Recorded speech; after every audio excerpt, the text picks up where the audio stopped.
This Week in Startups is brought to you by Squarespace. Start building your website today at squarespace.com. Enter offer code TWIST at checkout to get 10% off. Squarespace. Build it beautiful. That's what it's all about, man. They said, money is the root of all evil. What? Funny how it feeds my people. Yeah. We ain't gonna live like equals until we get the money, spend the money, and defeat you. Yeah. Money is the root of all evil. What?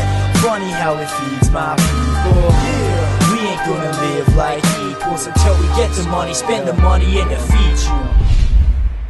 Hey everybody, welcome to This Week in Startups. I'm your host, Jason Calacanis, and we do this show twice a week, 104 times a year, and boy, do I love it. Why do I love it? Because entrepreneurship and startups are changing the world, and if an entrepreneur decides that they're going to take this journey and try to create something epic that nobody else wants to build, chances are they are going to fail miserably. That's just the odds.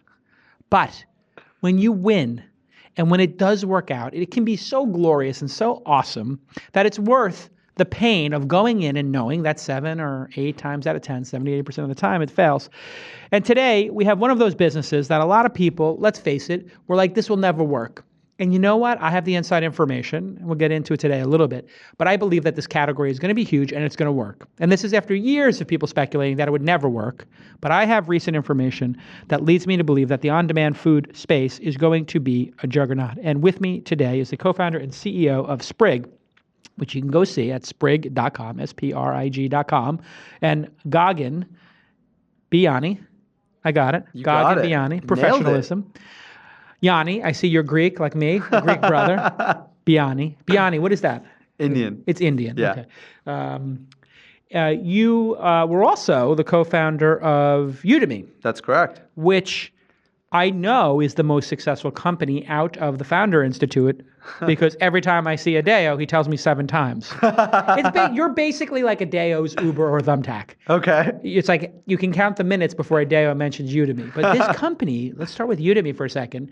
You started that company 10 years ago. You were at the first class. It's been 6.5 years. 6.5. It was at the first Founders Institute. That's correct, yeah. Which occurred on Stanford's campus. That's right. And yeah. I was the first speaker at the first class, correct? You were, yeah. This was a famous speaking gig for me. I remember it to this day. What do you remember about that? Because it was a kind of a special night. I think it was me and Aaron Patzer from Mint. That's right, yeah. Yeah, I mean, what I remember, it was interesting because I was actually remote in the Founder Institute. So I was in Washington, D.C., slaving away at a boring consulting firm. The firm was great, but the project I was on was boring. It's like Boston Consulting Group type of thing? It was Accenture. Yeah. Accenture, sure. Yeah, which is a great company. Sure. But wasn't the work I wanted to be doing. And so watching you and then Aaron speak in my first foray into tech, it was really probably my first event that I'd attended. Yeah. I live attended it. And it was just extremely inspirational. Oh, that's great. Yeah. No, I remember it because I went into it and I told Adeo, like, I know this Founders Institute could be huge for you. Yeah. I'm going to go in there, I'm going to give the talk of a lifetime. And so I just literally channeled Sam Kinison. Okay. From Back to School. You remember that scene? Vaguely. So anyway, there's a great scene in Back to School with Sam Kinison where he plays like the history teacher. And he's talking like this, and he gets more excited, and he's like, and tell me, why did we lose the war? Why did we lose the Vietnam War? He's like yelling and screaming at this woman, and finally Rodney Dangerfield says, we lost that war because this person was a vulgar word, and it's just this hysterical scene. It's worth seeing. Yeah. But anyway, point being, Adeo put out this call to anybody who wants to be an entrepreneur but hasn't built a company can come to the Founders Institute. You didn't have to have your product finished. You just had to want to be an entrepreneur. That's right. Yeah. I mean, one of the unique things about the Institute is that you can join even if you don't have an idea and don't have a company. So I actually joined, and the night before the Institute, the person I was trying to start a company with decided to back out. And he was an engineer. So I was stuck in the Institute for about 2.5 months with two different ideas, both of which were essentially going nowhere because I had no co-founders. And then one day, Adeo introduced me to the co-founders of Udemy, who were in the institute, and were these two Turkish immigrants who had this beautiful vision of democratizing education. And immediately I thought, this is going to be huge. And so, Adeo basically created Udemy in a lot of ways because he introduced us, and we ended up co-founding the company together. And at Udemy, anybody can create a course. That's right. And sell it to people, and they take whatever 30 or 40% of the course. Right. It depends on the situation. Yeah. And it was long before Coursera or Udacity or edX or any of these MOOCs online. What do they call them? MOOCs? MOOCs, yeah. Massively online courses. Yeah. Why they're two? Massively open online courses. That's it. Massively open online courses. And now I understand this company might be worth like getting close to Trace Comma territory. It's definitely a nine-figure company. Certainly, yeah. I mean, it's been a nine-figure company for a long time. I mean, Udemy is today the leading marketplace for online learning on the internet. We have more courses than almost any other place on the internet. What was the secret to its growth? In your mind? Yeah, no, I think there's a couple things. So one, I think when you start a company, you actually make a lot of strategic decisions that form that company's success. And we picked 3 strategic decisions that were completely different from what anyone else was thinking at the time. And the first one was, and this is something that Coursera and Udacity followed suit on, for example, is the idea of doing asynchronous courses rather than live. You know this from doing live video all the time, which is that people watch the recorded video a lot more. Sure. And time shifting. Right. Binge watching. Totally. And binge watching online education was something that nobody thought was going to happen back in, 2008 or 2009. Everyone was focused on live online education because they were trying to recreate the classroom. And we went directly for taped video. And it worked. So you were CEO of that company, or what were you? Co-founder and president. Co-founder and president.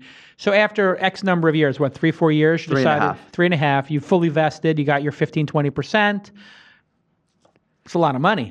Yeah, I vested a decent amount. I didn't fully vest, but I was there for a long time and had the opportunity to help it grow. And at some point, went on. So you left some shares on the table? A little bit, yeah. That's a little bit. This could be what, like $10 million? $20 million you left behind? I mean, I can't talk about the details, but it's something in that range. It's millions of dollars you left behind. Certainly left behind some money. Sure. Yeah. You regret that, or? No, I don't think so at all. So you decide to start Sprig. Yes. And that was what, 3 years ago? 2.5? 2.5. Yeah. There was a year in between Udemy and Sprig. So you see the Uber revolution happening, and people are just getting the shipped. Lyft revolution. Like I said, I'm sorry, I'm not familiar with this Lyft. I spent 6 months at Lyft in between Udemy and Sprig. I didn't realize that. Yeah, so I was there. You were at Lyft when this whole thing was going down, and Lyft was in like 2 cities. I joined Lyft when it was just in 1 city. San Francisco. And when everyone was still talking about how, if I told someone, hey, I'm Gagan, I'm working at Lyft, they would say, isn't that going to get shut down soon? Right? Yeah, it was like a pretty dark period. Right. Because Lyft was the first to do peer-to-peer. Right. I mean, there was the second, actually. Right. Sidecar was the first to do peer-to-peer. Right. Yeah. Uber was doing, at the time, the Lincoln Town cars. Exactly. So they were taking the high end of the market. That's right. And then Lyft was doing, I think if I remember correctly, Sidecar was letting anybody name the price of the ride, or you could give a tip. It was all tip-based. That was it. It was all tip-based, but they were dictating what the tip was going to be. They were giving a very heavy suggestion at the time. They would suggest it, but you could go to $0 or $1. Yes, you could. So that technically they had that loophole of it was just a tip. That didn't work, did it? No, it didn't. It's really funny because Sidecar basically thought this entire time that they were the only legal ride-sharing company. Right. And they were trying to go up against Lyft, which Lyft was not following the same rules that Sidecar was. And it turns out actually that Lyft ended up becoming the company that first made real headway with the government and got the CPUC to sort of say, yeah, this is okay. Right. What was it like inside the company where you were doing something that most people thought at the time was a very gray area? Some people thought it was illegal. Some people thought it was legal. Most people thought it was gray. What was it like inside the company? Was there a sense of panic, like, oh my God, this could end any day? Or was there a sense like, we'll get through this? Because No, that there was was- pre the disruption term, really. No, I think one of the things that was amazing about John and Logan as leaders is that we had no concern for being in the right on this one. And so at the company, from day one that I arrived, the level of confidence in our vision and confidence in our position on the legal issues was extremely high. And obviously I can't speak very detailed about this. This is not something I'm not a spokesperson for Lyft. Yeah. And neither am I for Uber. Yeah. But people seem to think I am. But I'll say, I learned leadership by watching John and Logan take that company through what from the outside might have looked like a tough time, but on the inside was like nothing but rainbows and sunshine in a lot of ways. Because you saw the downloads, you saw the engagement, you saw the drivers making $20 an hour, $30 an hour when they were previously making $10 an hour as a barista or didn't have work, and the on-demand economy for work. Yeah. More than even the on-demand economy for consumption, but for workers. Yeah, we were changing people's lives on both sides of the marketplace, which was an amazing opportunity, right? We were making it possible for people who previously were locked into this world of employment that is extremely onerous, and we were giving them freedom. So creative types and teachers and entrepreneurs were able to now go and just spend a couple hours on the road and Pay make their the rent. Exactly. Okay, and somehow I think this inspired and gave you some chutzpah to go into the on-demand food space with Sprig, which I want to know the moment that you had the idea for Sprig when we get back on This Week in Startups. Let me take a moment to thank my friends at Squarespace. And the reason I want to thank them is because the Launch Festival website, launchfestival.com and launchhackathon.com are gorgeous. They are perfect. They look like we spent $250,000 on them. And I can tell you, when I priced out getting the launch websites built, people quoted me literally six figures to make a beautiful, robust website. You know what?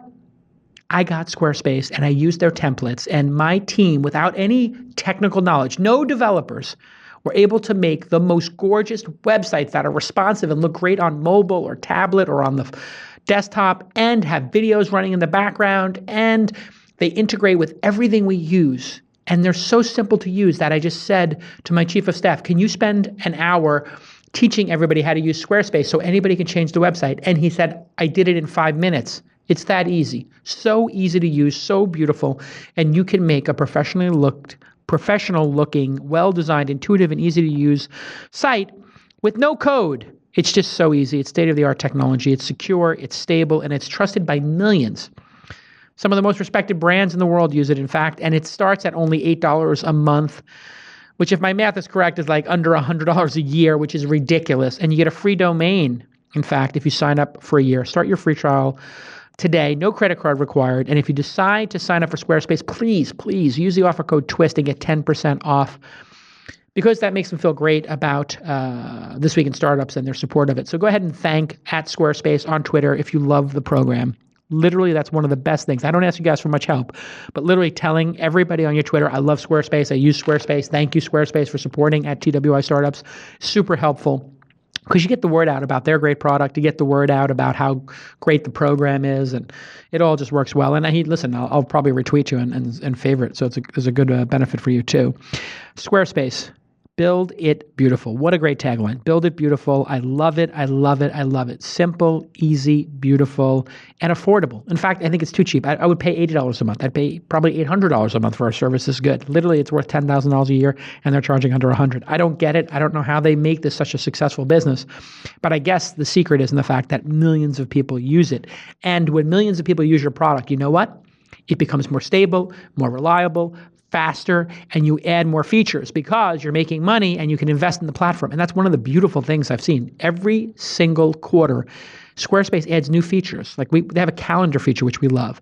All this different support. We say, hey, I wonder if Squarespace can do this. And then we look on their blog and it's just like this constant cadence of new product coming out of that company. The product cadence at Squarespace is really impressive. All right, anyway, listen, I could talk about Squarespace all day because I love the product. And as you know, the partners on the show, they're all people who we use their products. We call it whitelisted advertising here, whitelisted partnerships.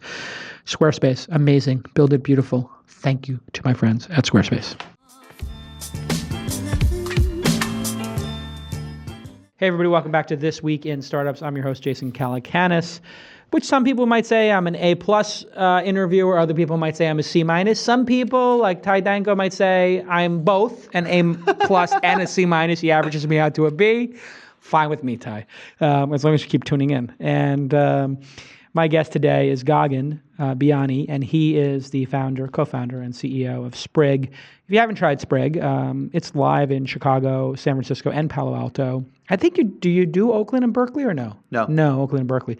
You can go to sprig.com and see it. If you live here in San Francisco, I can tell you that it has become a life-changing service for many people because you can get good food, in 15 minutes or less.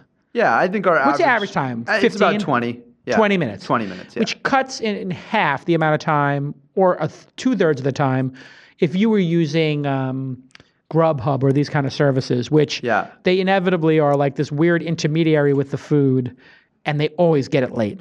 Yeah, I mean, we think there's two things about Sprig that make it truly, special. Yeah. And the first thing is that it's the most convenient meal, out there. And the reason it's convenient is because we deliver in 20 minutes on average, and a traditional delivery restaurant will take an hour to an hour and a half. But then the second thing, and this is the thing that I think almost anyone else who's entered the food space has missed, and the thing that we've nailed at Sprig is that we make food you can eat every day. Right. It's food that's nutritious, it's balanced, Yeah. it is sourced responsibly from great places, from great farms. And that is a value that is unique to Sprig that I think has made us far more successful than any other food company. So when did you have this idea that, hey, putting the food in the cars, not in the restaurants, preparing the food, putting it in the cars, driving it around, and having it in the cars from whatever time to whatever time? I'm guessing I don't know, is it from 11 o'clock till 11 o'clock? What's the windows in San Francisco? We serve from 10 a.m. to 10 p.m. But of course, we refresh the food all the time. So of course, it's not in there for 12 hours. Yes, no. But this was, I think, a novel idea at the time, which was we're going to put the food in the car and save that first 30 minutes, have a lower number of SKUs and lower number of items available. Yeah. Had anybody done that before? Was there Spoon Rocket had done it before? Actually, the first time we did it, we had not seen anyone else do it. Right. Had anybody else done it, though? Did you find out subsequently when they told you stole the idea? It is possible that someone else was doing tests at the same time, but nobody was live. Yeah, so actually it's interesting because I think this is common with startups. Multiple people seem to have had the idea at the same time. Of course, yeah. I mean, it's just certain technologies enable certain things. And so you couldn't have this idea before Uber, I don't think, or Lyft. And you couldn't have the idea for Uber before maybe maps were on phones and people had phones in their pockets, right? Precisely. No GPS, no phone, no Uber. So you see Uber and you think, hey, we put the food in the cars ahead of time, or just Uber for food. Yes. When did you have that specific revelation? When did you have that spark of creativity to say, let's deliver food on demand? Yeah. So one day I was working at Lyft, and one of my best friends, I've known him since we were 6. So we've known each other for a long time. We went to elementary school, high school, junior high together, and have stayed in touch since. He calls me and says, hey, I was at an Airbnb recently, and the Airbnb host cooked me and my girlfriend, now fiance, breakfast. Amazing. And Neeraj, my co-founder, said, wow, how amazing would it be if anyone out there could get access to this type of food regularly? Would we essentially help people get home-cooked food? So the original idea for Sprig actually was not about having professional kitchens. It was actually about a peer-to-peer marketplace. Exactly. It was terrible idea. No, horrible idea. Yeah. But very close to the right idea. Yes. Right? You were triangulating in, right? That's right. Yeah. And because of my sort of background at Lyft and as an entrepreneur, he called me and pitched me on the idea. And immediately I said, wow, that's brilliant. And I think within, 3 or 4 weeks, we had agreed to work together and start the company. And within 5 weeks, we had given our notice and had already served 40, 50 meals to customers in San Francisco. Wow. Yeah. So you had the right idea, but the marketplace was constructed. The initial idea of the marketplace was a little bit too two-sided. Yes. In that, with an Uber or a Lyft, it's you have people who own cars, and then you have people who want cars to drive them around. You have an intermediary. In your case, you're providing the food. It's not like there's independent food providers out there saying, pick up this food and send it. That Correct. doesn't work. No, it doesn't. And I think this is where people analogize, investors analogize, right? So you Sure. look at an existing business and you say, let's apply that model to something else. Sure. What everyone misses is that every market is different and it's usually consumer driven. And so in the food space, the requirements of someone who is ordering food are different than those who are someone who's ordering a ride. Right. And when you're ordering a ride, you care the most about cost and speed. Right. When you're ordering food, that is not the highest criteria. The highest criteria is quality and cost and then speed, right? Because if the food is terrible, it's game over. That's it. It doesn't matter if you can get me bad food in a minute. I don't want it. Exactly. Generally speaking. Exactly. But there are people who make poor decisions on food, or people who don't care about food, right? Totally. So. But it's all about overall, most people care about the quality of the food. Exactly. And everyone's different. And so when these are oversimplifications at the end of the day. But I think it's generally fair to say, and based on all the research we've done, that quality is the number one most important thing when buying food. Got it. Yeah. So you charge $14 per meal. How many meal types are there available when you open the app today?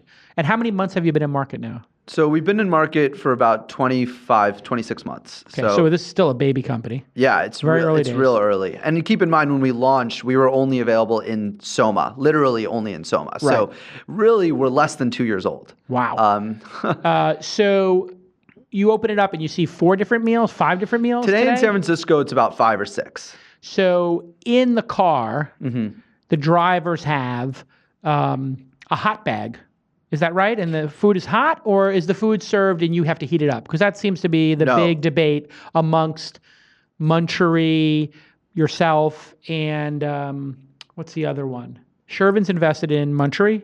I believe so. Yeah, and then Social Capital is invested in Sprig. Correct. I have a small investment in Bento, which is like an emerging one, which is very similar. And then there was Spoon Rocket, but is Spoon Rocket still going, or they're out? I think they're still going. They're still going. I think they're still serving. Yeah. Yeah, maybe not. Yeah. So, what's the difference? What's the dealio, as we used to say back in the 80s, between serving it hot or letting people heat it up? You guys believe it's got to be served hot. Correct. Which means you have heating bags in the car. Correct. So the food is prepackaged hot, put in the car hot. How long can it stay hot for? Like, what's the maximum and the average it would stay hot for? Yeah, it depends on the meal, really, to be honest. Okay. So if it's fish or it's chicken, 2 hours in the car, an hour in the car? Yeah, we don't really go, we don't go into the details on every dish. Right. It's different on dishes, but, we usually make sure, what we do actually is that we reverse engineer the food so that we know that the meal is going to arrive at a certain quality. And we're constantly trying to improve that.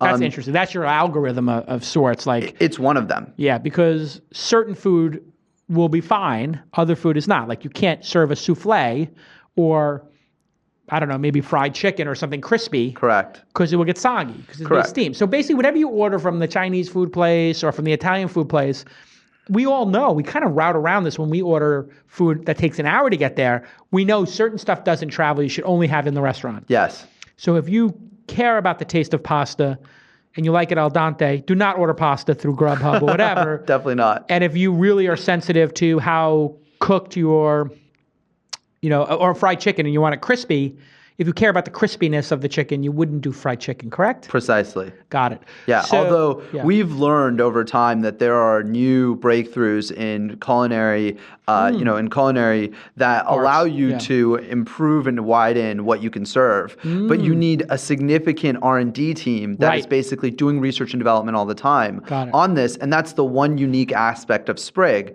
versus any other company. Yeah. Is what? Is that we have a research and development team that is constantly figuring out how do we make food that delivers well, that you're going to love when it arrives at your door. Right. It is interesting because you have this whole sous vide revolution that's occurred in cooking where people are pre-cooking over some period of time, low and slow, the food. And then people are used to this concept that food kept warm is safe. Totally. And actually, if you think about it, there's a lot of foods, I cook a lot. One of my favorite things to cook is ribs or, a braise of some sort. Oh, so the longer they sit, the better. Exactly. So actually, it's just very different depending on the food. What's the best way to make it? Is this why short ribs are such a perennial on your menu? Because I've had your short ribs a couple of times. Yeah. It makes sense to me now. Because short ribs, if you cook short ribs for 6 hours, 7 hours, or 8 hours, or you give them an extra half hour, it doesn't matter. It just makes them more tender and delicious. That's right. I get it. Lots So of- what doesn't work? What is like, you just like, you know what? We tried this. It just failed. It sucks. Yeah, we're constantly working on the things that didn't work. So Yeah. I would say that. Oh, so you may take a second swing at them. Exactly. But what did you say? No way. So on this? one thing we haven't done recently, we normally serve steak now ambient, meaning it's room temperature. So if we're serving steak, we'll serve it in a steak salad, but we won't keep it hot. Because it keeps cooking. Right. And Exactly. then the medium rare becomes well done. Exactly. That's That makes right. total sense. But if you did steak over salad, the steak stays warm. It's all cooked, I think, well. Yes. And it's usually cooked medium. Medium. Yeah. Yeah, medium. Yeah. But not medium rare. No. Because the rare would be gone by then. Exactly. But yeah, if you put it in, does that mean you put it into the hot bag rare is the idea? No, and we it don't put it slowly in the cooks? hot. We don't put it in the hot bag at all. This is a meal that's served like a salad. It's served I at get room it, yes. temperature. Steak salad, right? Yeah, exactly. Got it. I got it. I'm not trying to back end your recipes for bento, unless you think I'm doing that for a company I'm an investor in. I'm just curious about the actual process because I am a fan of your service and actually all the services. When we get back, I've heard, and I think you've publicly said you're doing thousands of meals a night. Yes. And so I want to, get to how this business scales to Uber-like portions. Yeah. Portions in proportions. But how can it get there? Because you have gone slowly, and it seems like there is a different market today than when you started. When you started, growth, and then today, every investor wants to know about unit economics. Yeah. And the unit economics on this business, from what I understand, are challenging, hard, and something that you really need to focus on. But I understand you've figured out unit economics. So I want to talk about unit economics when we get back on This Week in Startups.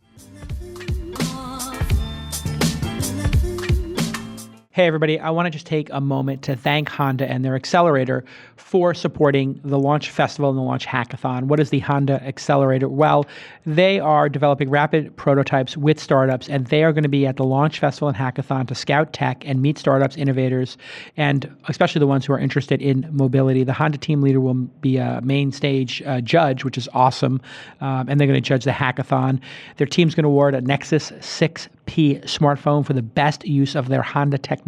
And remember, Honda isn't just cars, motorcycles, jets, snowblowers, all this stuff. You can go do a Google search for that. But you can apply to their accelerator. And listen, big companies are getting involved with startups because startups are where the innovation are. And all of these big companies, hey, what do they want to do? They want to partner with your startup, and they want you to use their APIs and learn and partner with you and help with their distribution. So it's a really good idea for startups to get associated with a company like Honda. You can go to Accelerator, XCELERATOR.HondaSVL.com. And you can follow Honda SVL on the Twitter. Honda team leaders will be speaking on the main stage at the Launch Festival. And I just want to personally thank them for supporting the Launch Festival, where we try to support founders and inspire innovation. And over 10,000 founders come for free, and over 250 companies get to participate with a demo pit table or be on stage thanks to the support of big companies like Honda. My dream was always to make the most accessible festival and hackathon that was absolutely free to founders, as opposed to the other conferences which charge $20,000 to be on stage, or $10,000 for a booth, or thousands of dollars for a ticket. Well, thanks to the support of people like Honda, I'm able to provide founders with free tickets and startups with free tables and spots on stage. So really, from the bottom of my heart, and from my team, I want to thank the Honda Accelerator. Go ahead and follow them on Twitter, Honda SVL, and thank them on Twitter for supporting the Launch Festival and the Launch Hackathon. Okay, thanks. Great job, Honda.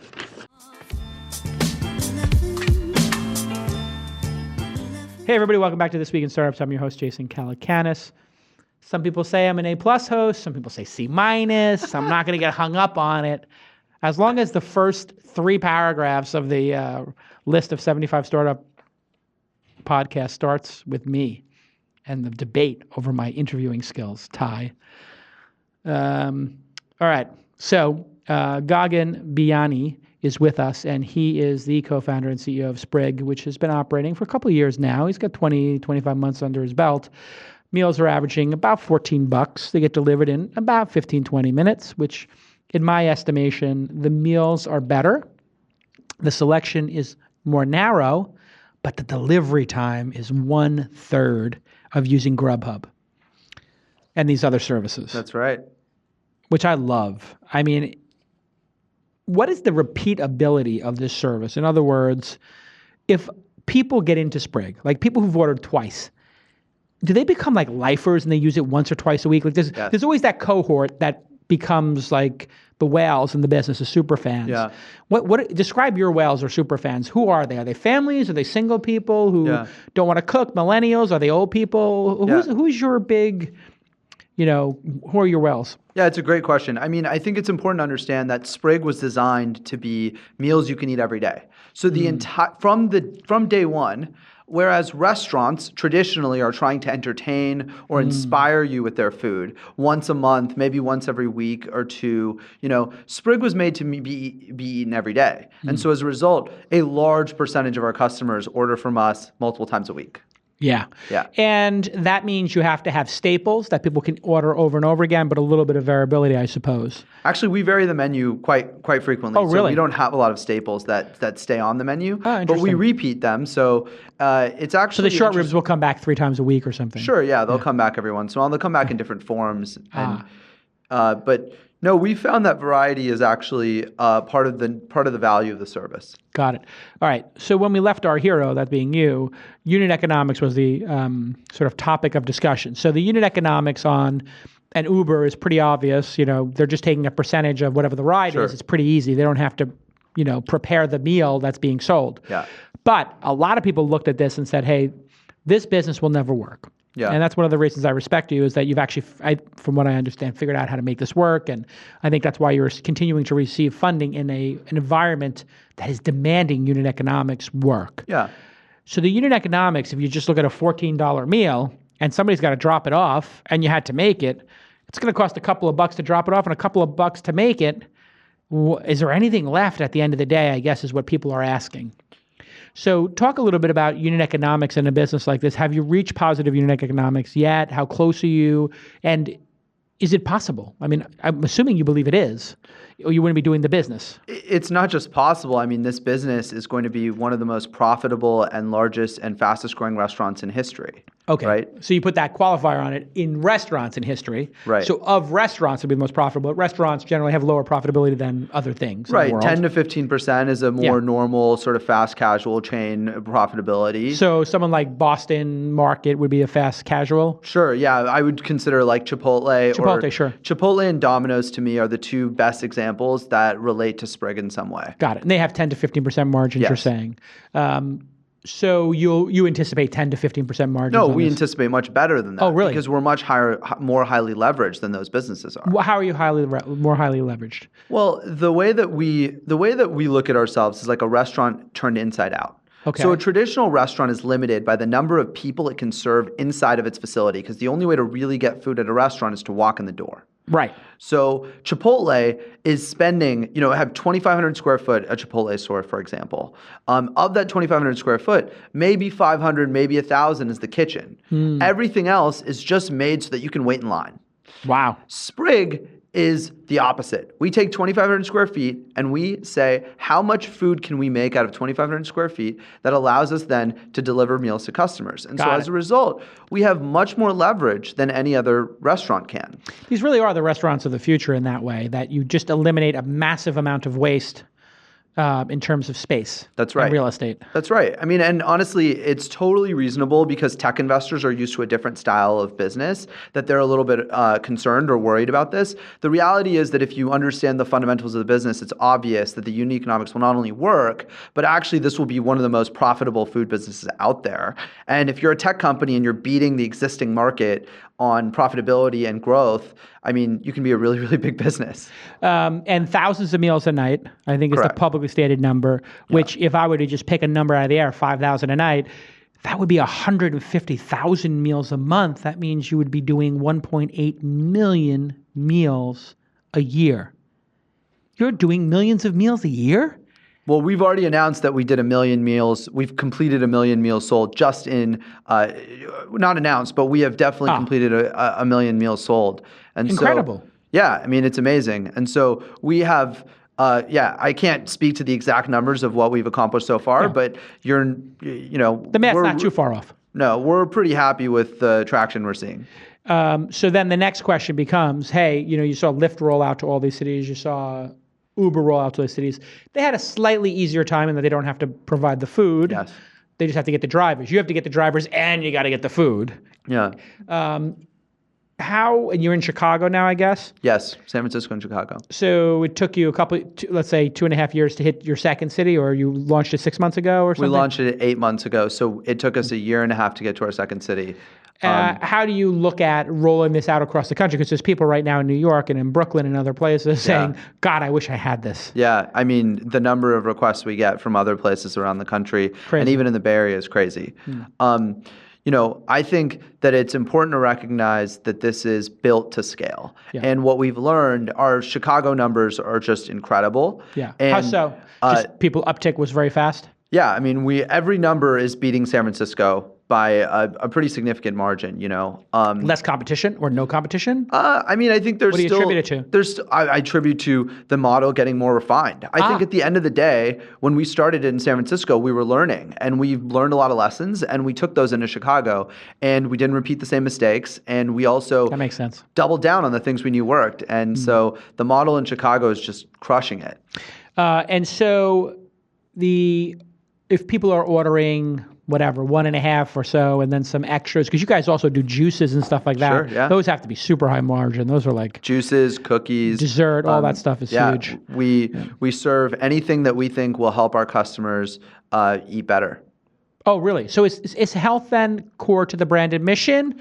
Because a lot of people say they want to eat healthy, but then they see the price tag of eating healthy, and like eating organic. The organic vegetables, I think, are 2 or 3 times as expensive. Yeah, it's way narrower than that now, but look, it is narrower than that. What's the delta? Is it 50%? Yeah, it's 30%? It's like it can be anywhere. It depends entirely on seasonality. It depends on where you're buying from, local or not. But it can be anywhere from 10 to 100% difference. Oh wow. But one of the benefits of Sprig is that we buy in such large quantities that we're able to get significant discounts on this type of produce. Right. So if you're ordering. If you're doing 3,000 meals in a night and you order Brussels sprouts or kale from an organic farm, they're giving you all the kale they have that week. Yeah, exactly. That's a lot of freaking kale. But anyway, continue. It is. So look, Sprig's mission, and this is really important to understand. It's important to understand that for me, entrepreneurship is activism. And my goal entirely in starting Udemy and in starting Sprig is to help change the world and make people's lives better. Got it. Which is why I didn't care about losing a couple $1 million or whatever off of leaving Udemy, because my goal is not to make money. My goal is to be an activist. And Sprig's mission is to make eating well universally accessible. So we want anyone in the world to have access to great quality food at the touch of a button. That's pretty deep, dude. I like that though, because if you do succeed, yes, you're really competing against people going to fast food or making poor decisions. Yes. And I get the sense that the public knows they're making poor decisions, would like to make better decisions, but the options aren't there. Exactly. And when Chipotle came out, to their credit, they said, we're using all organic food, right? I think was their Not thing. Organic, but unprocessed. Unprocessed food, nothing's frozen, I guess. I'm not sure exactly what their claims were, but they had some pretty good claims, I think, that spoke to people and made people think, well, what I'm eating here is just a little bit better than what I was eating at the other fast food restaurant. Yes. I think they've had some problems from that. They couldn't scale or there were other issues. But at least it proves this case of yours, which is people do, I think, want to eat healthier. Yeah. It is very obvious that the demand for this service and this type of food far outstrips the supply. And the reason is because the restaurant industry, by virtue of having to be brick and mortar and by virtue of being very old, is extremely slow to respond to trends. So whereas if, for example, if kale, when kale became popular, it took years before you would start to see it on the open market in fast casual and fast food chains. And most fast food chains could never even get there. Yeah, does McDonald's or Burger King have kale? Not Probably much. not. I don't know, but Yeah. I don't go to those places. They very need to often. be faster to change their food supply if Right. they're going to compete. Whereas Sprig can change its menu in 6 to 12 weeks. Right. And so we are Makes a total much more nimble. We are applying the lean startup methodology to the food industry. Mm-hmm. And in that way, we are providing customers with what they want, and they're ordering us in droves. So now nutrition being a new focus, what was the food in the early days of Sprig? It was a little rocky, wasn't it? Like people, when I talk to people about Spoon Rocket, Sprig, all of them, Bento, everybody, Munchery, I think people were underwhelmed by the food. Are you a foodie yourself? And were you disappointed in the quality of the food and what you were able to accomplish in those first couple of years? And how did you get through that, I think, as a business, as a leader? Yeah. Honestly, I think that it's important to recognize that when we started, from day one, I think we were the best delivery food you could get in San Francisco. Oh, really? However, I don't think that was good enough. And I think that over time, we have gotten to the point where we are better than what you can cook at home in most cases. Really? And Yeah. certainly what you can get from the place down the street. And that has certainly been a major evolution of Sprig that Sprig has iterated not just on its service and not just as an agile app that changes changes the iOS app or the web app that you see, but actually our food quality is a focus and is something that we build infrastructure for and have improved. Let's go down the list of competitors and how you look at them, because I think now Uber Eats, and listen, obviously I have two horses in this race. Sure. I have Bento and I have Uber. Yeah. But my theory on it is that there'll be 10 of these services. Yeah. Am I right or am I wrong? Tell me. No, I think you're wrong. Okay. Yeah. How many services will service a city? 5, 3? Because what you're A few, right? So I don't know if it'll be few means 3 or 4. 1 to 3. Yeah. 1 to 3. Yeah. You think it could conceivably be there'll be one winner in food delivery in a city? Yes. Really? Well, explain that position, because that has not played out in food to date. Yes, it is. Well, okay. Here's a question for you. Yes. Do you view Amazon as a singular winner or one of many? Okay, I would say that they are, in my estimation, they are singular, because sometimes I will, if a product isn't available on Amazon, Yeah. I don't buy it. Yeah. Which is a really weird thing when you Yeah. think about it. Like, I wanted to get these Danner boots that I'm wearing right now, Yeah.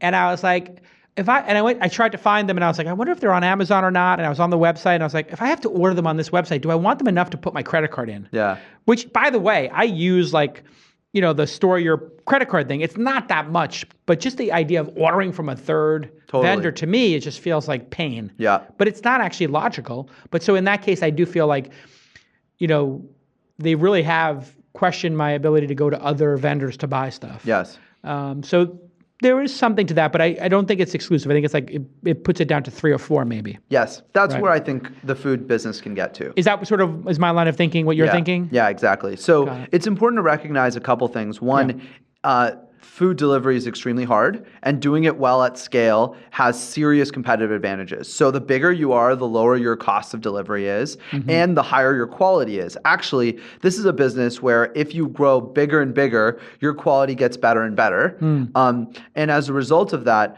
it's very hard to compete. So you've seen many companies in San Francisco, and you have some insider information about this, and I do too, that have started up in San Francisco that have trouble. And they have trouble because they can't compete with Sprig. At the end of the day, we provide amazing food at an amazing time. Yeah. And that's hard. Okay, so Uber is the big, I guess, 800-pound gorilla, I guess, in this whole conversation, because most people say, well, Uber now has Uber Eats, don't they win at all? So what's the difference between, because there is an actual distinct difference between the two products. What's the difference between the two products? Yeah. And is there room for both products in the world? Will Sprig and Uber be the two winners in your mind? Yeah, it's a great question. So first and foremost, Sprig is mission driven, and I don't think Uber is. So it's important to recognize that one of the core on food, not necessarily. I actually am a huge believer in the transportation vision. Yeah. But on food, Sprig wants you to eat better, and I don't think Uber really cares. And so what I think is really interesting about Sprig is that we are speaking to what we think the food trends are over the next 10 years, which is that people are going to care more and more about what they eat. And that's a huge advantage. Got it. But the second thing is they're very different services. Uber picks up food from restaurants, drives around with it in its cars, and you have to go up to the curb and you pick it up from Uber. Oh, does Sprig bring the food into the place? Yeah. So how do you do that without getting tickets, or do you just the drivers risk getting tickets, kind of thing?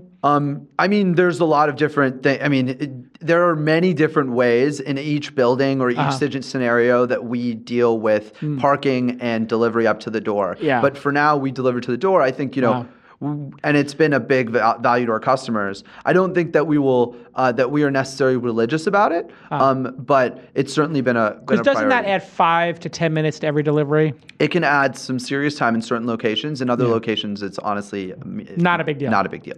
Oh, because some people in the tall buildings you have a doorman, Yes. or I guess you can't say doorman anymore. That would be sexist. So you have a door person. Yeah. What would you call You what's the non-door Concierge. Yeah, but they're not reception, concierges. sorry. I guess a reception. That would Yeah. be the way to say it in a non-gender way. So you have reception at buildings. Yeah. And so in that case, it's really just running from the curb, and I guess you could risk a ticket or whatever. But in other cases, you might have to have 2 people in the car or something, I guess, or park. Yeah. Or have, yeah. So, but you're not religious about that, which means if it turns out that the standard becomes walking to the curb to get it faster, you would do it, I guess. If cost. customers want food faster than what we serve today, we would be willing to meet them at the curb. I think that's totally an acceptable view on the business. But today, Uber forces you to do that. Yeah. See, I think that and Bento does, and I think some of the other ones do. You have to come to the curb, I guess. Yes. And to me, that saves a lot of time for them, which then controls the cost. So I guess it just depends on who's going to be willing to pick up that extra marginal cost, which might be $2 or something, or $3. Yeah, I can't share the details, but not. I mean, anybody could guess. I mean, if it takes an extra 5 minutes and the person costs $20 an hour, we know their time costs. Pretty simple. Exactly. So let's talk a little bit about Munchery then, because Munchery is the other one that is pretty delightful too, and I've used them. Yeah. Bento seems like it's pretty head to head with you guys. So if you work, I think they would work. But Munchery has a much different vision. How does Munchery work versus what you do? Yeah. So, By the way, I have it on the screen here. I'm looking at them all here. Sprig is on demand. Sprig's mission is to make healthy eating convenient in a lot of ways, and that's critical to our value proposition. And what Munchery does is they make the same kind of food. I think they try to. I mean, obviously, I have perceptions about whose food's better, but let's talk. Theirs is good. Let's talk objectively. I would say you're on par. I've ordered from both. I would objectively say on par, because I do think they use high quality ingredients. I know they got that guy from. I don't know their ingredient standards. They Yeah. don't publicly talk about it that much. The guy from Boulange is there, Yes. from what I understand. He's I forgot his name, but he's pretty good. Pascal. Pascal, yeah. And they're great. It seems like they leveled up a little bit on the food, because I think the food was an issue for a while. Yeah, honestly, I can't speak to that. I don't think it's appropriate. But the difference really is when you get a meal from Munchery, you order in advance. Mm-hmm. You have a delivery window during which you have to be at home or at your office to receive it. And then you microwave it. Right. You have to heat it up. Right, exactly. Yeah. And so our view is that it's a interim solution that for now, while everyone does not have access to fast, quick, hot food, that this is an amazing opportunity for people because they're getting food that's ostensibly healthier than what was available to them before. But that as sort of services like Sprig and Uber Eats and Bento become ubiquitous, that you wouldn't want to microwave your meal when it arrives. Yeah, see, that to me is the antithesis of what I want to do. Like, I don't want to have to do any work. I just want to get it from the curb like I do with the current delivery and eat it. Like, Yes. There should be no time between, like, I walk upstairs, I open it up, I eat it. I don't even want to put it on a plate. I want to eat it out of the box. Correct. I literally don't, because if you're in a rush and you want to eat it that way, you want to just have no muss, no fuss, and just get rid of it. Yeah, and even if you're not in a rush, we want to give people time back in their lives, and spending time waiting for their food to heat up in a microwave, which is both bad for food quality and is time consuming, is not what we're about. And what the other one is Blue Apron, I guess. Yeah, very different. Yeah, now that's like even crazier. What do you think of that one? Explain how that works. And Yeah, again, why you wouldn't do that one. So to be fair, I like all of these services. I think it's great that we're just innovating in food, and it's a super important it's a super important mission. Blue Apron sends you a box of ingredients each week. You get to cook them at your home. Is it weekly? Yeah, it's a weekly. Yeah, box? it's weekly from Got what it. I know. Again, I'm not as much. I don't understand Blue Apron as well as I understand the other companies we're talking about. But you get a weekly box of ingredients. You put them in your fridge, and then when you're ready to cook, you can put those ingredients on a stove. You might have to cut them up, but you might have to put some seasoning on them, and then you cook them. And they try to make it so that it's easy enough that it takes you 30 minutes to an hour to cook the meal. Yeah, it's a bunch of work, and I think it's the other thing. So this is really like a more efficient grocery shopping than it is on-demand food. Right. You basically get a UPS box every week Yeah. with all of your ingredients. And the thing I've heard about Blue Apron that's problematic is the amount of packaging is crazy because they portion size everything. Yes. So we ordered it at the house, and I was like, I'm not sure if I can get behind this because, like everything is portioned out like crazy. So like it's like this spice, this sauce, everything is just. But there are some people who like it a lot. So I guess it's, basically if you look at the website, it's kind of interesting. It's like the family's cooking together. So it's kind of like if you don't have the creativity to know, it's almost like a recipe book in a way. Yeah, I think Kind of it's version. I think there's a lot of value in all these services. The question is just which service is going to dominate the consumer's imagination and become sort of, $50 to $100 billion opportunity. And to me, Sprig and other companies like us are the only ones going after the $50 to $100 billion opportunity. I tend to agree that the Munchery is the wrong approach and Blue Apron's the wrong approach. I do think one thing that's kind of interesting about Uber Eats that I think is a real strength, and I think also Munchery does this, but again, you have to heat up Munchery, so that kind of kills it for me. But Munchery uses some like known chefs to do their brands, and what's pretty cool about Uber Eats and like you can get the Godmother sandwich from Bay Cities in Santa Monica, Sure, yeah. or this Craftsman and Wolf. So we do that too, right? Oh, you do the All-Star. We were probably one of the first to do it. Were you? Actually. Okay. So we've had So many. explain what that is to the audience. The All-Star. Yeah, so what do you we call them? Hero issue. We call them guest chefs. Guest chefs, we do okay. guest chefs. So we've had Stuart Brioza from State Bird Provision. We've had Bar Tartine from the associated with the bakery. We've had nationally. We've had Sam Cass, who was the President Obama's chef. Oh, wow. So we've had a number. We've had 3 Michelin star chefs as well. Kyle Connaughton, who's also an advisor at Sprig. So when you do those, is the idea that you pick them up from the restaurant and then break your model, or do you like have the recipe approved and hit their standard of cooking it? Then, I Right. guess? We work with them to make food that's like what they would make at home. And the reason why this is important is, and we're not trying to recreate the restaurant food, is because restaurant food is made for your plate. It is made to be served at the restaurant. This is why most restaurants, or a lot of restaurants, don't enjoy the experience of having their food delivered and don't actually work with, those delivery services. Oh yeah, DoorDash and Postmates have gotten themselves in a lot of trouble of late because they were doing In-N-Out Burger. Yeah. And also they were putting the menus of restaurants that explicitly don't want them to deliver. This is the accusation that Grubhub made. And that it seems reasonably true. And I think they're pretty upfront about it. You can use Postmates or you can use DoorDash to order any food you want from any restaurant. Yes. But then they're and they were putting the menus into the system, so they were kind of confusing the public as to thinking, oh, here you go, like this is an official provider, when they weren't. And then In-N-Out Burger sued them or wrote them letters like, hey, take us the hell out of your app. We don't want to be delivered. So then they told the delivery people, from what I understand, to not tell them you're a delivery person, to go buy it, like Postmates, which is like just like having like an executive assistant or a runner to go do stuff for you, like a PA on a movie set. Don't tell them, don't wear a Postmates jacket in the place because they might get upset. But you don't take that approach. You would never take that approach. You're the antithesis of that approach. We wouldn't do that ever. We work directly with the chefs, and we make food that would be good for delivery. That is at the Sprig standard. And one of the things that's cool about Sprig is if you order Sprig, the pork that we use is the same pork that Nopa uses, right? We source from ingredients from places, and so a lot of these fine dining chefs really, really appreciate and want to work with Sprig. And so that's been a real value to us. What about this doing the food for the kids going to school the next day? I keep getting pitched on this idea as a standalone business where people are like, hey, we're going to make a business to deliver school lunches. Yeah.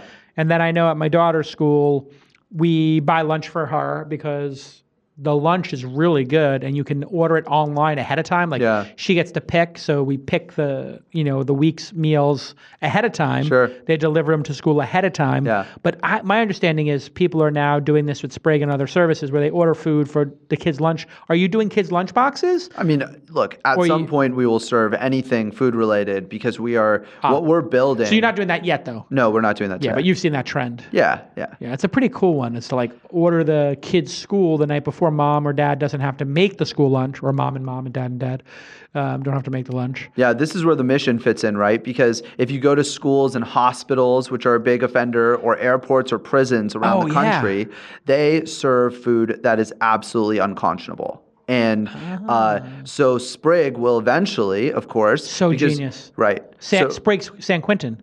And I know that sounds like a joke. It sounds crazy. What do they spend on their food there? Exactly. I'm sure they're spending more than $14 a meal. I couldn't tell you. I mean, I don't know if I'd say that, but either way, the point is. Emmy Award-winning producer Jackie, look at what we're spending in the prison system for this before the end of the show, please. She'll get it. You'll see. I bet you they're spending more. What do you think the over/under is on what they spend at San Quentin on feeding a prisoner? My guess would be more like $7 to $10 a meal. $7 to $10. Yeah, that'd be my guess. But and you in could schools, do it it's for closer to like $2 to $5 would be sort of the range. But $2 to $5 to feed kids? Yeah, you're not getting fed very good food, right? Public schools are we're talking about like pizza and McDonald's. Right? You know what they would do for pizza when I was growing up in Brooklyn at McKinley? Yeah, what did they do? This was the pizza day. And like they did this in Brooklyn, which literally almost caused a riot. I mean, the kids were not happy about it. They would take a hot dog bun. They put ketchup on it. No way. And a slice of American cheese. I am not kidding. And they would serve it as pizza. So they would open it up. They'd butterfly the hot dog bun. They would put ketchup on it. And then they would put American cheese on it. And they would serve it to us. And I'd say, this is grilled cheese with ketchup. If you call it grilled cheese with ketchup, I'm okay with it. Are you really? But it's not pizza. Well, listen, I might make that for an after-school snack. Sure. I'm not saying I would feed it to my daughter every day. Yeah. But like, you want to have junk food, or you want to have some grilled cheese? Okay, fine. Yeah. But they called it pizza. Oh, man. And we had Bay Ridge Pizza and Geno's and Maria's and everything right there. And Pazzi Grimaldi's. I mean, this was sacrilegious in Brooklyn. But it is true. We're feeding kids nothing. It's garbage. No, it's terrible, and it's contributing, 2/3 of America is obese or overweight. We all know this. Horrible. And, the government and the food system is entirely complicit in this. This is a problem that we have not yet tackled. And I think that what's great is that I think the tides are changing, and both, with what, the First Lady's done, which we've learned a lot about through Sam and talking to him about it. Yeah. They are starting to pay attention. Wait, who's Sam? Sam Cass was President Obama's chef, who has also worked with, who's an advisor to Sprig. Got it. And so he just happens to be a connection that we have to understanding how the government is getting involved in food and nutrition. They gave us the food pyramid and it was exactly wrong. What is the right, in your estimation, what do you think the right food ratios are? And do you have a standard that you've rallied the company behind? Yeah, it's a great question. Yeah. So actually, this brings us to the announcement we just made last week. Yes, tell us all about that. Yeah. So maybe we could fire up the app and let's do sort it. of show For sure. show what we're doing here. So let's see if it's showing up. Here we go, Sprig. So last week we are moving the company even more forward on nutrition and ingredient sourcing. What we've done is we've created a menu now that has these tags: clean, fuel, balance, and we'll add more over time. Clean. And, yeah, you see that? Got it. And what you can do is you can tap on any dish and you can learn all the details of this dish. Wow, so beautiful. Look at that. You get the how much protein, which people care about if they're in ketosis, and you get the carbs, and you got the calories, of course, and it's dairy-free and it's gluten-free, all the things that in San Francisco people want to know. But what is clean defined as? How do you define clean? So at the top here you see clean is more veggie forward and lean meat forward, lower on calories, always less than 550 calories. And very nutrient dense. And so we have 3 different categories: clean, balance, and fuel. And they both have different sort of calorie limitations. All of our meals now have 2 servings of vegetables in them. Nice. Yeah. So this is what you should do. Right. And you're kind of, in a way, you're not pandering to people, like giving them, 2 orders of carbs and like a token carb vegetable. Correct. Which does that cost you money to have that kind of leadership and do that? Do you lose customers who want to or do you lose order size because you do that? I think our customers are loyal because they know that they can trust Sprig. One of the things about Sprig is you don't have to think about it, right? And we're just moving that even forward. Now, not only do you open the app and you can just pick, one of 5 items, you can actually look for the one item that fits your diet for the day, clean, fuel, balance. Just tap on that and you're done. Basically making the ordering process so simple. And I think customers appreciate that. So clean is, I get it. You're doing the lean proteins. Balanced means you got a little more carbs in there. Like I could get some rice, or maybe I'm getting some fried food. It doesn't have to be carb heavy, but it will have whole grains. We will occasionally do that, but it's more of a calorie thing. So 700 calories or less. Got it. And which for dinner would be okay. Yeah, I think you're not going to gain weight. You're not going to lose weight. Right. It's balance is kind of the meal that I would eat the most. Lean, clean or balance would be for me. I'm a slightly smaller guy, so So if you went out drinking the other day, or you had pasta the night before, or you had pizza for lunch, you might say I'm going to do clean dinner. Totally. If you had a salad for lunch, you might say, maybe I'll go balanced. Yeah. Exactly. Yeah. And then fuel is more for the post-workout meal or the person who just needs a lot of protein. It guarantees at least 30 grams or around 30 grams of protein. Now, fuel, that's the one I would be on. Yeah. Because I do more ketosis. Okay. And I try to have no sugar and no carbs. Yeah. Or incredibly low carbs, like under 50 carbs a day. Do you have an option for that, or would I just be giving my wife the carbs off my plate like I do now? Almost every day there will be an option that has very few carbs in it. Is that a big trend? People asking for that? Yes, for sure. It's a big trend. It's important to recognize Sprig tries to balance the two competing obligations, which is one, we have a view on what health and wellness is, and we want to make sure that everyone has access to that. At the same time, we know that people have their own diets, and we want to cater to that. So we kind of try to meet in the middle. I think it's the right balance. I honestly think you got it right, because if you show that you care about their health and that the menu has a certain range, you're going to get put in a certain bucket in perception. Yes. And then there's other people who default to things that you would never do. Yeah.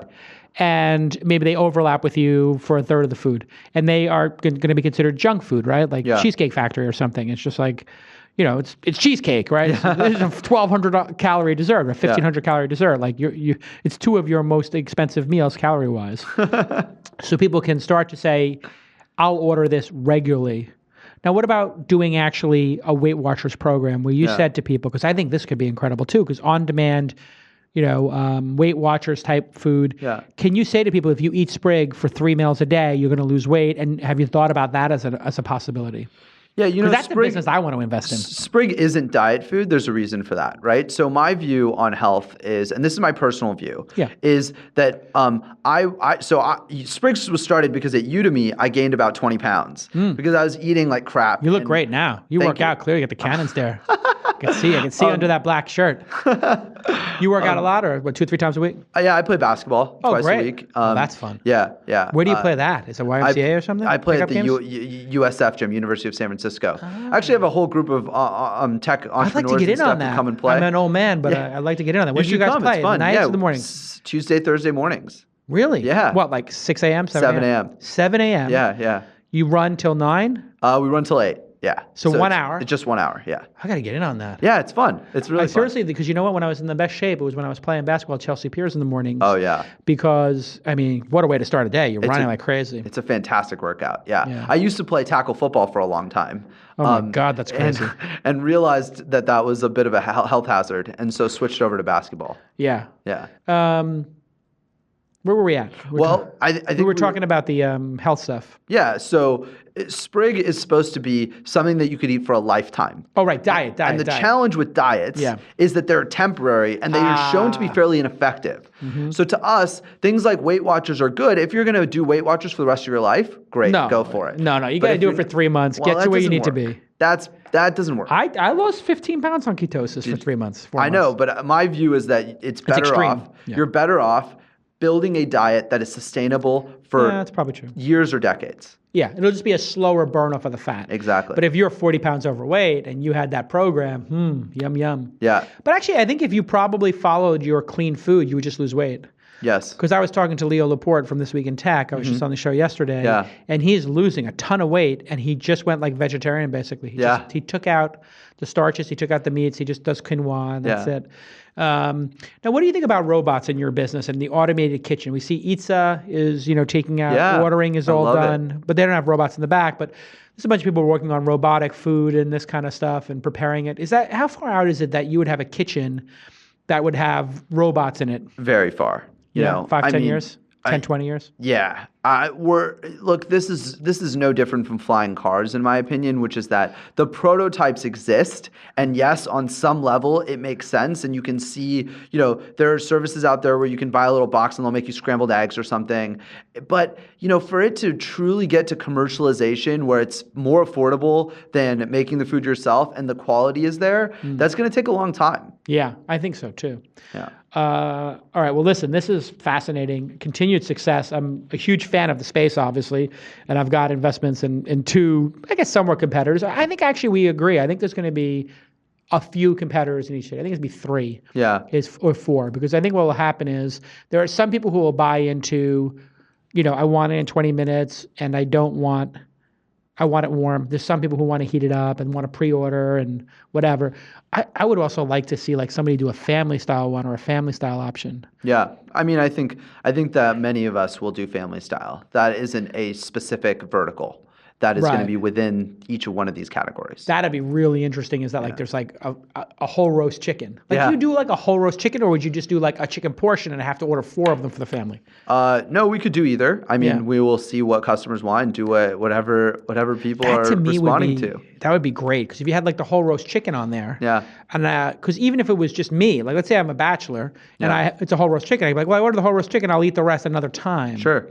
And that's where I think, and your portions are designed to be 1 serving, not like 1.5. No, just 1 serving. Just 1 serving. Yeah. So you eat it, you're done. That's it. You're not going to have leftovers. That's right. Yeah, interesting. I love the space. Continued success. If you guys haven't tried Sprig and you're in San Francisco, where the hell have you been? I mean, it is. I literally think it's the best option. Like this on-demand category. I think it's the best option for food. Thank you. Out there, it's really innovative, and I think, we're going to see some people die off. We're going to see some people not make it, but I think the people who do make it through are going to have giant businesses. Because right now, if you're doing thousands per night, which you've publicly said, yes, that means millions per year in just one city. If you can do millions a year in one city, there's, we know there's 300 cities with Uber, or 400 cities now, 300 or 400 cities doing 1 million meals. I mean, the math becomes even at just a 10%, and you think you can do more. But I mean, if you had, let's just say 1 million meals, if I did 1 million meals, I'm doing it right now on my little thing here. 1 million meals times, let's just take 300 cities. That's 1 billion meals. 1 billion meals a year. Yeah, we'll get there. It's going to happen. Wait, no, that's not. Hold on a second. 1 million meals times 300 cities would be 300 million. 300 million meals. But you could do it in 1,000 cities. It's not. You could do it in 10,000 cities. I mean, there are not 10,000. I think there are probably somewhere between 1,000 and 10,000. I don't know where we'll stop. With 1 million meals a year. Wow. Yeah. I mean, not each one would do 1 million. No, that's true. That's a good point. So anyway, I'll say 500 cities that could do 1 million. There's definitely that per year. Yeah. And that's 500,000 meals. And if you had an average order size of 1.5 meals, I'm just going to pull a number out of the air, but I think, based on my information, that would probably be a good number. You're talking about a ticket size of $25. I mean, it's a $12 billion a year company in revenue. And if you were to get 30% of that, you're making $300 million a year. No, there's something off in the math there. Times 0.3, yeah. Times 0.3. Yeah, it's a $3.7 billion a year company, just on a 30% margin. That's a huge company. Yeah, there's a lot of ways to slice the math, no matter how you slice it. I'll put it in a couple of prisons, it's going to be huge. Yeah. Well, no, if you times that by, 10 times, this could be a $10, $20 billion company pretty easily, I think. Not easily. It's hard, but I think once you dial in a city, like the fact that how much easier was Chicago to San Francisco? Significantly easier. 10 times easier? Three times easier. Yeah, 3 times And then easier. if you do, the reasonable one to do next would be New York because of density, but it might be too dense, so maybe LA would be the next reasonable one, or San Diego. What do you think is, you scared of New York because it's too dense and already the drive times are short? We're not scared of any city. I mean, we believe Sprig can work anywhere. What is the ideal city's composure though? Is it more like Brooklyn, San Francisco, LA? Or is it dense like I think it's more about consumer demand. It's more about consumers who want who care about their wellness and care about what they eat. So that is New York then. Because it's in New York, when I bring up these services in New York, I was on CNBC talking about them, and I think I may have name dropped you guys as well. And they were like, and I was like, well, Grubhub is a disaster because it takes an hour and 20 minutes or an hour or 50 minutes to get your food, and these new services are going to get them in 15. And they were like, in New York, I get Grubhub in 30 minutes or 40 minutes. Yeah. And I was like, oh yeah, you have the Chinese food store that is literally around the corner, and they don't have to cross the street, and a guy runs to your building with your General So's. Like, it does take out half an hour. It's not going into a car, but then you would be already on the street. That's the interesting thing in New York is you could put 2 people in the car, have a runner, have the car parked on the street, not have Manhattan real estate, and they would just be running back and forth from the car. There are lots of possibilities. What about food trucks and that kind of stuff? Have you ever thought about that? And you must have thought about that early on in this, and you just negated it for some reason. Why don't food trucks work for this? Food trucks are surprisingly just as expensive as real estate is at the end of the day. Because they cost $100,000 to buy? Yeah, they cost like $100,000 plus to furnish and buy. So they're not that cheap, and then the parking is not that affordable either. So they are more affordable than starting a restaurant. They are not more affordable than starting a Sprig location. Right, because you have one kitchen can service an entire city. Yes. Oh, is that right? One kitchen could do a city. In San Francisco, we only have one kitchen, services the entire city. Wow. And if you were to be in Berkeley or Oakland, would it make sense to still have a central kitchen, then drive everything over the bridge, and then have the cars pick it up from a truck? That would take half an hour. You'd have to make a decision there, right? About opening a new kitchen? Yeah, I can't discuss how we're going to launch Berkeley or Oakland, but I can tell you that this model has been built from the ground up to be much more scalable than I think people realize. Yeah, see, I think you could do it. I'm just thinking out loud here. I think you could do it still from a central kitchen if you had one that was on the right by the bridge or something. We would only do it if we thought the food quality was going to stay the same or better. And then if not, you just open up a small satellite over there. Yeah. But you could still do all the sauces and everything in one kitchen, or you could still have all this. You could do the prep in one kitchen, then send everything over there to be finalized. When are you going to do Berkeley and Oakland? Is that going to happen this year, you think? Because people are clamoring for it over there. For yeah, sure. I know. We get a deluge of emails about that anytime we send out, a request for feedback. Yeah. So that probably would be the next logical city. We're certainly looking at it. Yeah. I mean, I can't say what our next city is going to be. Yeah, it's interesting. Listen, Sprig is the leader in the category. They've got great investors. Our friends over at Social Capital, Greylock is in there. So Greylock, is it David Says, or is that his name? David Says? And David Z is his name. David Z. Simon Rothman is our partner. Simon Roth is your partner over there, yeah. Simon's And then amazing. Ted over at Social Capital, Ted I believe, who's also is your guy over there. And then you've got Dan Martell. I know him. CAA invested. Battery Ventures also invested. Yes. They did Rick our seed Martini, round. we know them, yeah. Ludlow. Yeah, They're Ludlow. great, Jonathan. Just amazing list of investors, and you've raised just a war chest now. You had a $45 million Series B back in April, so that gets you pretty far. That should gets a couple years of runway, so you don't have to worry about this recent coming apart.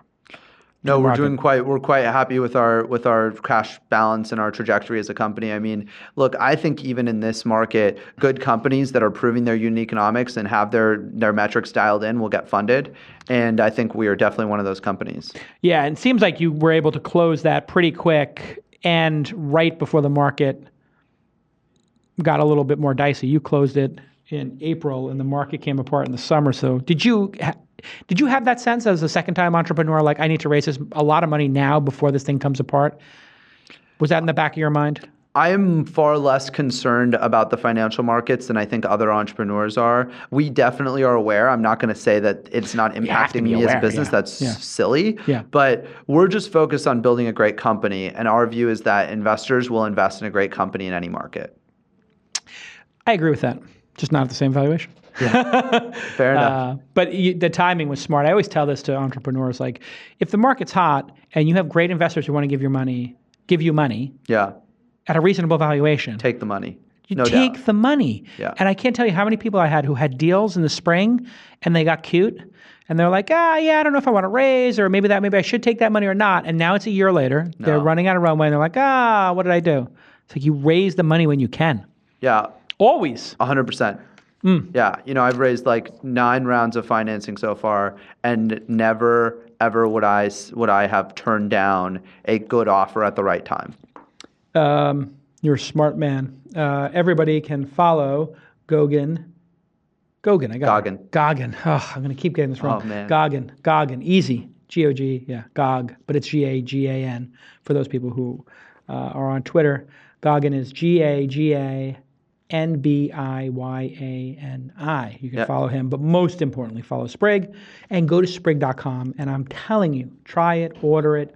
It's delicious. My affiliate code is Jason123. No, it's not. I don't have an affiliate code, but the affiliate thing works really well, huh? Buy one, get one is like the Uber, Wealthfront, Dropbox model is just huge. And did you do a growth conference for a while? Or I used to run the Growth Hackers Conference. Now Sean Ellis is running it. And who's that Sean Ellis? Sean Ellis is from, he was at Dropbox and sort of was a growth advisor there, and most recently started Qualaroo and CEO and co-founder of Qualaroo. Yeah, I've heard great things about him. Yeah, he's a great guy. But yeah, you were like early on the growth stuff, the growth hacking. Yeah, I think we understood at Udemy that growth was going to be a critical component of mass market company success, and we rode that. Yeah, you guys were aggressive. I remember when you guys were at Launch Festival a couple times. Yeah. In the early days, or even maybe TechCrunch 50 actually. Yeah, TechCrunch. Yeah. Did you guys launch at TechCrunch 50? No, we were. You had a demo pit booth. We had a demo pit booth. Yeah, because I remember saying to Adair, like, any of your guys want a demo pit? We'll get him a demo pit or something. Yeah. And he was like, well, I was a writer at TechCrunch at the time, so actually the demo a contributor. pit You're part of the contributor network. Yeah, well, I was an intern, so I was actually a writer. Wow. And I was a writer at TechCrunch for about 2 years. Yeah, broke a number of stories and sort of got. I didn't know that. Got the opportunity. Yeah. As a full-time writer, or you worked at the offices? I was just I was an intern remote. Got it. I did work. How many laptops did you acquire for writing stories? That was a pretty great one, huh? That was what a disaster. Unfortunate. No, I mean, it was an amazing these things start from the top. Leadership is top down, as you know. We're agree to disagree on that one. Yeah, maybe, or maybe agree to agree. Who knows? But you got it through Mike, I guess, then, or you knew somebody there. I worked with Greg Komparek, who was the head of Mobile Crunch at the time, and I worked for him for about 2 years. Yeah. And when Mobile Crunch sort of started to get big and mobile became a huge storyline, was that separate? It used to be a separate entity. It's a separate entity. Yeah. Yeah. Everybody started putting Crunch at the end. Yeah. And so I would write for Mobile Crunch, but I was writing news stories, so I would be featured on TechCrunch as well. So I basically focused on that as a reporter. Good growth hack. What do you think the great growth hacks are going into 2016 for entrepreneurs who are listening? Obviously, everybody knows this one: give one, get one. And you guys are at scale already. Give one, get one's old. It's old now. Yeah. I mean, it's great. It still works. It still works. Classic. Totally. What do you think? Who do you see doing stuff that you think is just yum? Yeah, I mean, honestly, if I had something I wouldn't share right now. Right. Well, I was thinking about other companies, not yours, but like if you saw some other company doing something particularly brilliant that you're like, oh wow, that's clever, and everybody knows about it already. But yeah, I think ultimately the next big companies this year will be doing things that none of us know about right now. It is the thing with growth. It's like whenever the secret comes out, it becomes half as effective, and then half as effective, and half as effective, like in the next every quarter. Yes. Marketing is fascinating in that way, in that it is like once someone finds a nugget of gold, there's a rush. And then all of a sudden it's not that valuable anymore. Yeah, then when you leave, it looks like literally you just had Woodstock and everybody came for one weekend and then left and everything is trashed. No, it's true. Like look at infographics. Yes. I always tell people this example, like infographics, you get one and you're like, this is so awesome. It's so important. I got to read every detail. Yeah. Now when you get an infographic, you look to the bottom of the footer and see who's trying to sell you what. And you delete it as quick as possible. You're like, because I don't think anybody did fact checking. This is just designed to get me to buy something. Like all infographics suck now. Totally. They destroyed it. And then the other thing is like now that SlideShare, what was one that LinkedIn bought? SlideShare. SlideShare, LinkedIn bought it. Everybody's like, oh my God, SlideShare is like this great hack. And now everybody's dumping stupid shit onto SlideShare and trying to get SEO value out of it, and they're just flooding SlideShare with garbage.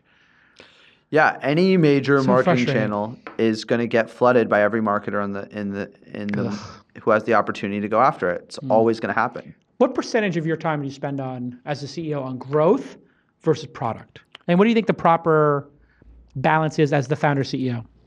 Co-founders. proper balance is to change your priorities based on what the company needs. And so Sprig has not needed significant growth attention this entire time we've started the company. So I've been focused on operations and product. Product being food. Why doesn't it need growth? Because once somebody uses it, they tell everybody?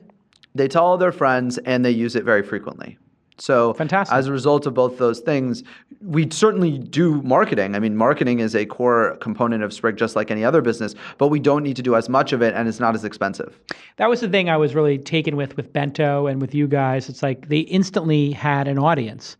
But what really takes the work, and Bento's been pretty public about this, and I guess even Munchery has, they did a couple blog posts about it, is just getting the operations and unit economics right is just the challenge of the business. Because That's right. once you get, like you're saying, if people have a good experience, they keep ordering it. And in fact, we all have had the experience of having a bad experience with delivery food and still ordering from the place. Right? Like, I didn't particularly like that pizza. I'm not like this, but I know I was like it when I was younger because I was like, I didn't really like that General Tso's chicken as much as this other one, but it's the only one that will deliver to my home. Therefore, I'm going to order that General Tso's because I'm in a pinch and the Knicks game's on and I don't have time to go out. Convenience is a massive driver of behavior in any market, and in food, it is even more important. I have to say, you've really dialed it in. I think the app is so beautiful in this recent version. Thank you. The design is, I mean, because in the design in the beginning was just like very rudimentary. Now it's gorgeous. Yeah, our design team is honestly just phenomenal. I think what's cool about Sprig. You got there. Yeah. Thank Definitely. you. Keep going. What was cool about Sprig? No, I think what's cool about Sprig is that because it's my second time, because we had Greylock back us early, Battery Ventures backed us early, we had the ability to bring on talent and people who are excellent in every field. So our chefs are amazing. You know, I learn from them every day. Our design team's amazing. Our support team's amazing. It doesn't really matter. I think when you are building a company that's meaningful and mission driven, people come and join you. Yeah. It's awesome. All right, listen, Goggin, we could talk all day, and maybe I'll get to this basketball game and be the old guy on the court. Everybody, for the 15th time, go ahead and try Sprig. It's awesome. I love it. We order it a couple times a month. I don't say a couple times a month. Couple times a quarter we order from Sprig at home. We like it. My wife is really actually. I take it back. No, it's a couple times a month. I think. Yeah. Yeah, my wife's into it. I come home and there's like Sprig on the counter. Amazing. The thing I like is the short ribs. I've had the short ribs. Yeah. A number of times. Oh, you got salmon right, I think. Yeah, is salmon we staple? do a great ambient salmon. Yeah, it's fantastic. Yeah, see, I think salmon is another one of those dishes that a fish that travels well. It is because it's a little fattier, right? Yeah, because if it's not fatty, it dries out. Yeah. Is that, am I right? That is, yes. The oils help? It's a little bit more complex than that. What but is yes. it? Well, tell me, what is more complex? Well, I mean, we also serve our salmon ambient, like the steak that we talked about earlier. Yes. So ambient temperature. So it travels fine because. And it's still pink inside. Yeah, it's still good. It's not overcooked. See, this is my thing about salmon. I like salmon seared. Like I like it cold on the inside and cooked on the outside, like a seared tuna. Yeah. You guys don't go that far. You couldn't. We don't. No. Yeah. Yeah. Because ours is more medium. More medium.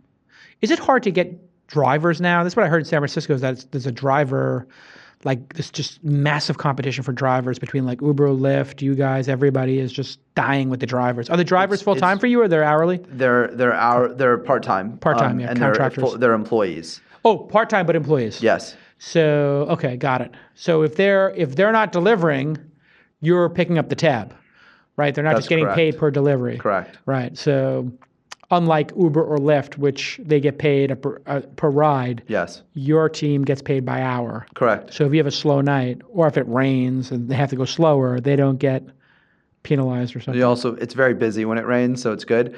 I think that's true. Yeah. One thing I'll say about this that is really amazing, right, is that these on-demand services have provided a level of flexibility to a workforce and a level of sort of income to a workforce that traditionally has had a lot of trouble with that. And For sure. It's amazing. I think it's great that there's supply constraints in San Francisco because it means we're employing San Franciscans.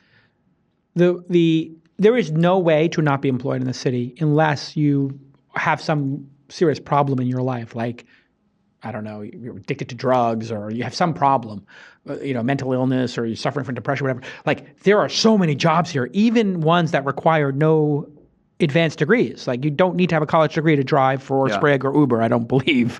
Like college degree is not on the list. No, of course not. And you're going to get paid 50% or 100% more than minimum wage. Like it's crazy. People are making a lot more than minimum wage these days. You're laughing. It's like, yeah, they're getting paid more than minimum wage. It's amazing. Yeah. It's one of the things I'm most proud of is how many people we're able to employ and provide income to. the number of jobs that you'll bring to these cities, like every time you go to a new city, Hundreds and thousands.